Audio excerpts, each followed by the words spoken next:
Assalamualaikum warahmatullahi wabarakatuh. Waalaikumsalam warahmatullahi wabarakatuh. Alhamdulillah wa syukurillah wa nikmatillah la khawla wa la quwata illa billah.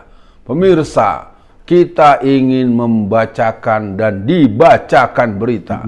Silakan Bung kameramen. Baik, terima kasih Bung Alfian. Alhamdulillah hari ini kita berjumpa kembali di sesi dibacain berita Bung Alfian.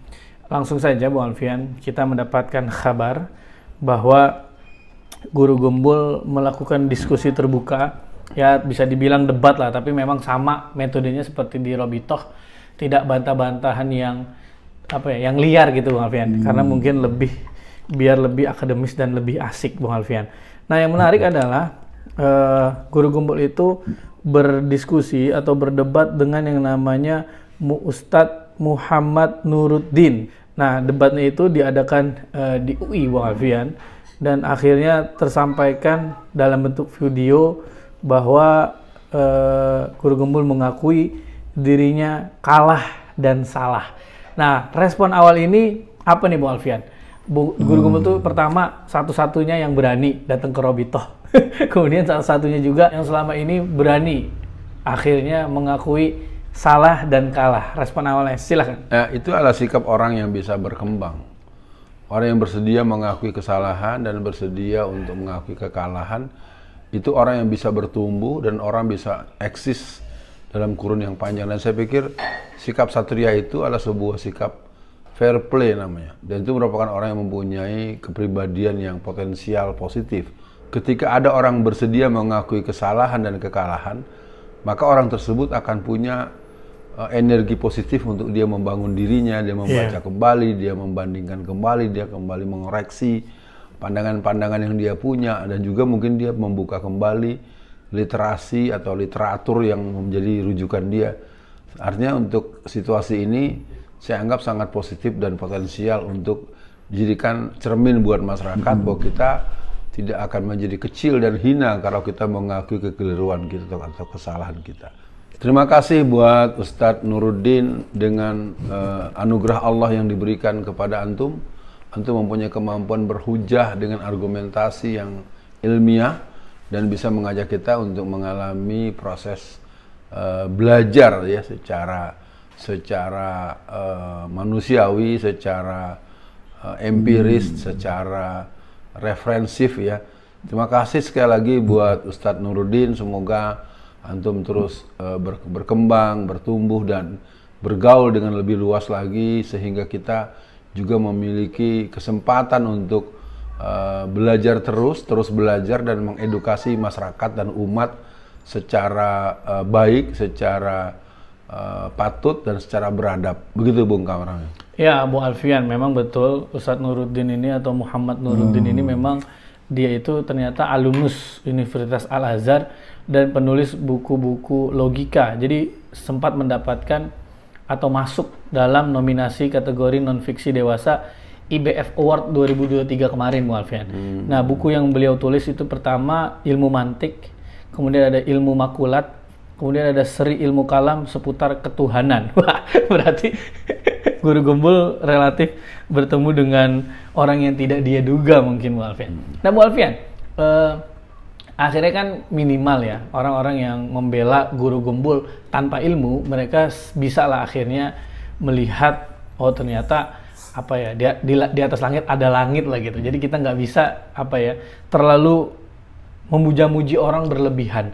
Nah, untuk sesi tengah ini Bung Alfian, dengan dengan satria, Guru Gembul sudah mengakui kekalahan dan kesalahannya selama ini dia berpikir, Bung Alfian. Apa pesan Bung Alfian untuk Imat, Rhoma Irama, dan antek-antek yang sering menyudutkan para habaib atau membenturkan habaib dengan umat, agar mereka juga muncul dong Bung Alfian dengan mungkin forum diskusi, dan ketika diskusi itu memang dia kalah, akui kekalahannya. Gimana Bung Alfian? Ya, sejujurnya kalau menurut saya, kalau untuk fenomena Imat, dia adalah sosok yang memang menurut pendengaran saya cukup menimbulkan simpatik di banyak kalangan. Beberapa teman-teman dekat saya yang saya anggap punya senioritas secara keilmuan dan pengalaman beraktivitas juga beberapa kali mengirimkan dengan puja-pujian yang begitu hebat kepada Imad. Kalau menurut saya untuk ini bagus juga kalau Imad itu dipanel dengan Ustadz Nuruddin, dan itu bisa terjadi sebuah kesempatan belajar kepada masyarakat. Kalau Rhoma Irama, menurut saya dia adalah seorang yang masuk pada wilayah anti klimaks ya. Di hari tuanya dia punya pendapat-pendapat subjektif yang tidak memiliki dasar keilmuan yang memadai, karena dia memang tidak dikenal sebagai orang yang ahli mantik atau orang yang ahli filsafat ilmu atau orang yang mempunyai kemampuan yang mendalam persoalan agama dan hukum-hukum agama. Sementara begitu, Bung. Ya, Bu Alfian, mungkin untuk akhir sesi kali ini, sebetulnya saya senang nih Bu Alfian dengan budaya berdiskusi terbuka begini Bu Alfian. Karena saya lihat Guru Gembul juga dia tidak menutup akses gitu bagi orang-orang yang ingin mengkritiknya atau ingin mendebatnya atau apa gitu. Nah saya kan juga, ya kalau kita lihat Imad bagaimana dia dengan petinggi NU ya, diskusinya lewat Zoom. Ya Zoom kan sinyalnya kan gimana ya Bu Alfian? Nggak asik lah untuk berdiskusi. Nah mungkin untuk akhir sesi kali ini ada kalimat yang bagus disampaikan oleh Ustadz Nuruddin. Hal terpenting dalam perdebatan ilmiah itu bukan soal menang dan kalah, tapi membedakan yang benar dan dari yang salah.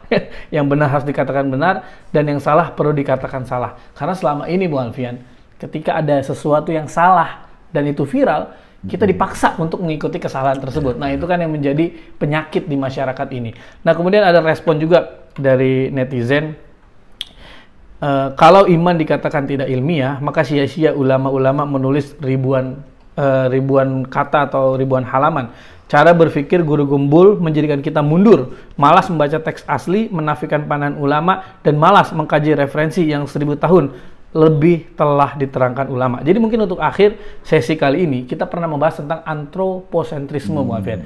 Jadi apa pesan Bung Alfian untuk seluruh umat Islam, seluruh pemuda Islam agar tidak malas membaca Bung Alfian, agar tetap menjadikan tidak memutus rantai tokoh gitu Bung Alfian. Karena kan kita lihat ya sekarang ada beberapa kelompok yang bermanhaj apa gitu, mereka tidak menganggap itu yang namanya Buya Hamka, Buya Natsir untuk closingnya. Silakan Bu Alfian. Ya, kita berharap ke depan akan lahir Nuruddin lain di berbagai bidang, baik laki-laki maupun perempuan. Jadi artinya saya maksud fenomena orang dengan kualifikasi Nuruddin. Kelihatannya Nuruddin itu, Bung Kameramen, sesuai dengan namanya. Cahaya agama, ya, Nuruddin. Ya, artinya, jadi Ustadz Nuruddin, saya Alfian Tanjung mengapresiasi antum. Semoga antum terus punya kesempatan belajar. Bagaimana kita melihat persoalan ini merupakan sebuah keadaan yang tidak kita inginkan. Karena perdebatan-perdebatan yang muncul dalam istilah begal nasab ini lebih bersifat delegitimasi ulama dan habaib. Yeah. Kalau menurut saya yang salah, ya salah saja sudah. Dan memang juga menjadi satu hikmah tersendiri dengan adanya situasi ini. Berarti para habaib juga perlu introspeksi diri secara umum. Betul. Ya, bahwa ada hal-hal yang harus dibenahi, yang harus ditegur, yang harus diingatkan. Mungkin dari saya bisa jadi tidak seluruh orang-orang yang masuk pada keluarga besar habaib itu harus muncul sebagai mubalik, sebagai ulama atau sebagai penyampai pandangan-pandangan keagamaan. Nah, kita juga ingin muncul gembul-gembul yang baru, guru-guru gembul yang lain yang juga berani bersikap satria. Kalau keliru ya ngaku. Nah yang lain mungkin tuntutannya buat masyarakat luas, buat masyarakat Indonesia, buat generasi muda, ya kita harus berani mengakui bahwa kita sangat tidak rajin membaca. Bahwa dalam bahasa lain malas membaca, sehingga akhirnya perbincangan-perbincangan yang sebenarnya mengasihkan, berdaging dan punya pandangan-pandangan yang jernih, buat kita lewat begitu saja, karena kita tidak terlalu peduli dengan alam fikir dan tidak peduli dengan sesat fikir dan tidak peduli dengan berbagai kesenjangan dan ketidakmampuan berpikir secara sistematis, secara logis, secara komprehensif dan secara menyeluruh. Sekian dibacain berita. Assalamualaikum warahmatullahi wabarakatuh. Waalaikumsalam warahmatullahi wabarakatuh.